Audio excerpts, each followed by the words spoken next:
Bonjour à tous et à toutes, chers adhérents de BHC. Aujourd'hui, une petite biographie. Nous avons commencé avec Rashi, nous continuons avec Tosafot. Les Tosafot, comme nous l'avons déjà dit, en fait, ce sont les gendres et les petits-fils de Rashi. Les plus connus, bien entendu, ce sont Ri, Rabbeinu Yitzhak Hazaken, et Rabbeinu Tan, Rabbeinu Yaakov Tam, Rabbeinu Tam, et il y a le Rashbam, et il y a encore beaucoup de descendants en fait de Rashi et des élèves des descendants de Rashi qui ont en fait repris le commentaire de Rashi et ont écrit des commentaires sur Rashi. Si c'était pour être d'accord avec lui, pour poser des questions sur Rashi, pour amener d'autres sougiotes, d'autres endroits dans le chasse, dans le Talmud, où on voit des sougiotes qui reviennent sur elles-mêmes et qu'il y a une question qui se pose par rapport à ici, par rapport à là-bas, etc., pour comprendre, etc. Les Baalei Tosafot, en fait, ils étaient, comme nous l'avons dit, Rashi était à peu près, il y a environ 1000 ans.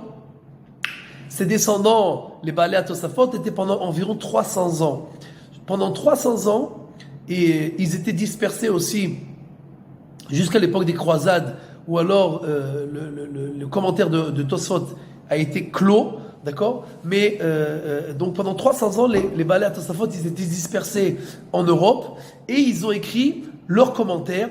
Donc souvent, c'était pas les mêmes personnes qui ont écrit ces commentaires, donc il peut y avoir des conclusions qui sont différentes entre ce traité et ce traité, entre tel et tel Tosfot, parce que c'est pas une seule personne qui a écrit ce commentaire, mais c'est des centaines de Talmidei Chachamim qui étaient de la même école, mais qui ont étudié différemment et dans des endroits différents avec des maîtres différents. C'était tous la même école.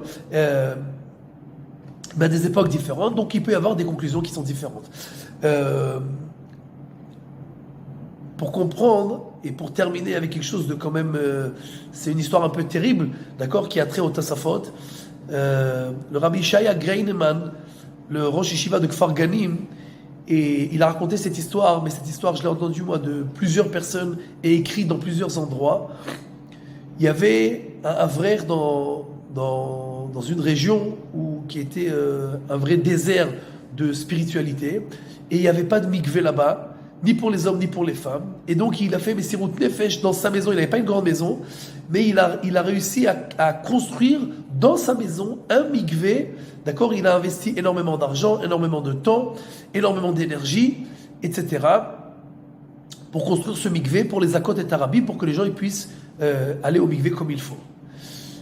Malheureusement, quelques temps après, quelques semaines après qu'il a construit son mikvé, il avait un petit garçon, un petit enfant, d'accord, de quelques mois, qui tout simplement s'est noyé dans le mikvé. Il est tombé dans le mikvé et il s'est noyé là-bas et il est décédé. Et bien entendu, comment c'est possible? Zot Torah vezot srara, c'est ça le salaire de la Torah. Comment c'est possible quelqu'un qui a donné son âme pour le mikvé, alors il va payer par le mikvé ce prix qui est tellement haut et tellement fort, son fils qui est mort là-bas? Ils ont pris le corps pour l'enterrer en Israël. Sur la route, le père est dans l'avion et il s'endort. Et son fils lui vient en rêve. Et il lui dit, écoute papa, il faut que tu sois l'homme le plus heureux du monde.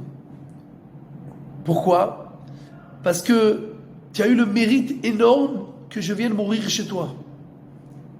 Qu'est-ce que ça veut dire?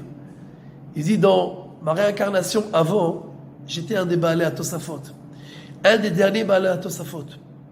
Maintenant, comme les croisés, ils m'ont tué et ils m'ont enterré, comme mes habits étaient pleins de sang, donc ils m'ont pas fait la tahara, ils m'ont enterré avec mes habits et avec le sang imbibé dans les habits. Et ils m'ont enterré comme ça, comme j'étais. Maintenant, pendant après qu'on m'a enterré, je suis monté au ciel. Et chaque année, je monte de niveau. Et l'année dernière, je suis arrivé à un niveau tellement haut, on m'a dit, là, tu peux pas monter. Pourquoi? Parce que quand tu es mort on t'a pas trempé au mikvé. Les grands tzadikim, quand ils décèdent, avant de les enterrer, on les trempe au mikvé. Mais toi, comme tu as été tué par les croisés et on t'a enterré avec tes habits, donc ils t'ont pas trempé au mikvé. Donc là, c'est un endroit où tu peux pas rentrer. Et en fait, ils m'ont donné la permission de revenir sur terre pour aller me tremper au mikvé. Et pour que je puisse rentrer dans ce niveau du Gan Eden qui est tellement haut. Mais ils ont dit, c'est pas n'importe qui peut avoir le mérite d'avoir cette âme-là dans sa maison. Or, comme toi, tu as fait la Messirut Nefesh, tu as donné ton corps et âme pour le mikvé, alors on t'a donné le mérite que je puisse venir chez toi et me tremper au mikvé pour retourner dans le monde futur et atteindre le niveau de lequel j'ai besoin. Ça, c'est les balais à Tosafot, Bezrat Hashem, qu'on ait aussi, nous, le mérite d'avoir d'étudier leurs commentaires et d'arriver un petit peu à leur niveau. Bezrat Hashem, Be'atzlacha lekulam.